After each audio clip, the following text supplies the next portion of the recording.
अच्छी अच्छी कंपनियों के मोबाइल भी स्टक हो जाते हैं, या तो कभी बहुत ज्यादा बैटरी गर्म हो जाती है और मोबाइल भी गर्म होने लगता है।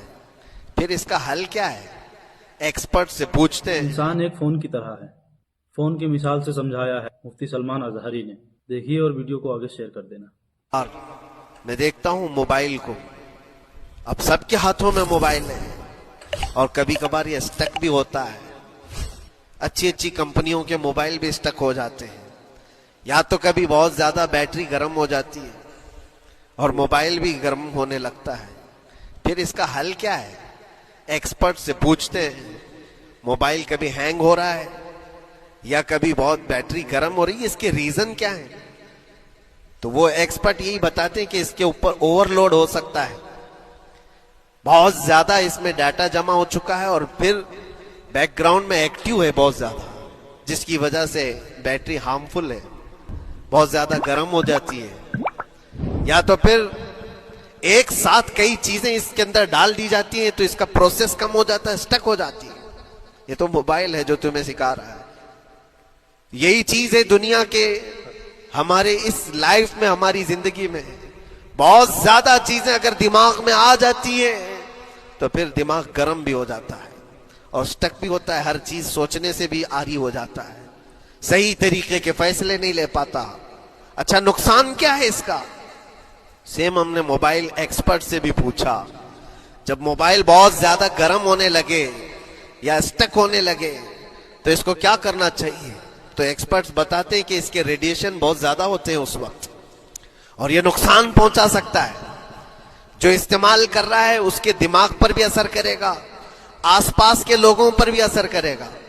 एक मोबाइल के ऊपर अगर ज्यादा लोड आ जाए तो उसके रेडिएशन आसपास सबको खराब करते हैं। यही हाल इंसान की जिंदगी का है।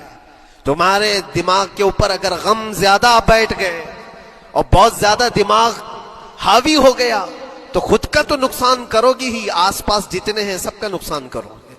तुम्हारी वजह से तुम्हारे माँ बाप भी परेशान, तुम्हारी औलाद, तुम्हारे बीवी बच्चे सब इस पे हाल, इन सब चीजों में मुलव्विस हो जाते हैं। अब इसका इलाज क्या है?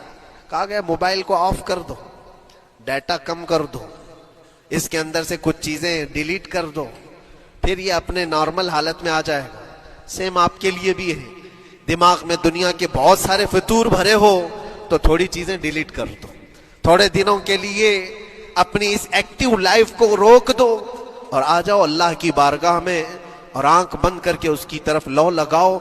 इसलिए कि हमारी बैटरी जो चार्ज होगी वो खालिक कायनात से ही होगी, बनाने वाला ही बेहतर जानता है इसकी जिंदगी किस चीज से चलती है।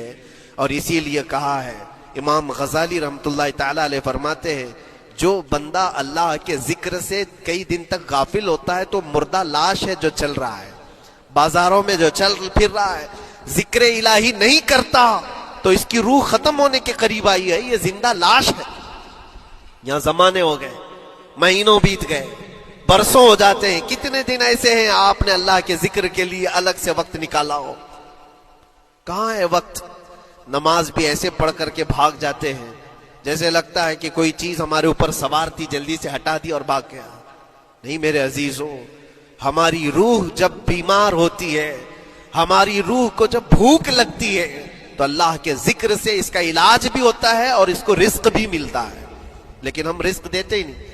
कभी आपने देखा हमारी बॉडी को, सुबह नाश्ता ना करो, दोपहर में खाना ना खाओ तो शाम तक हमारा जिस्म हिचकोले लेने लगता है, चक्कर आने लग जाते हैं।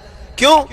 जिस्म 2 वक्त के खाने को छोड़ना बर्दाश्त नहीं कर पाता, कमजोरी आ जाती है, जिस्म को भूख लगती है, हमें खाना देना इसे जरूरी है।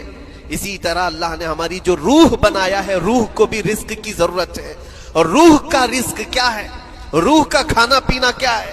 काजू बादाम मेवे पिस्ते खा करके रूह को ताकतवर नहीं बना सकते। फरमाया गया रूह की ग़िज़ा अल्लाह का जिक्र है। जब बंदा अल्लाह का जिक्र करता है तो उसकी रूह को ताकत मिलती है। सही बात है। मुसलमानों में आजकल ये कमी तो है भाई, वो दुनियावी कामों में ज्यादा लग गए हैं, जिसके लिए पैदा किए गए हैं उसकी फिक्र ही नहीं है बिल्कुल। हर चीज के लिए टाइम है तो अल्लाह के जिक्र के लिए भी टाइम निकाला करें इंशाअल्लाह। आपसे गुजारिश है कि वीडियो पे नए हैं तो चैनल को सब्सक्राइब कर लें और एक लाइक कर दें और कमेंट करके बताना कि आप किनका बयान सुनना पसंद करते हैं।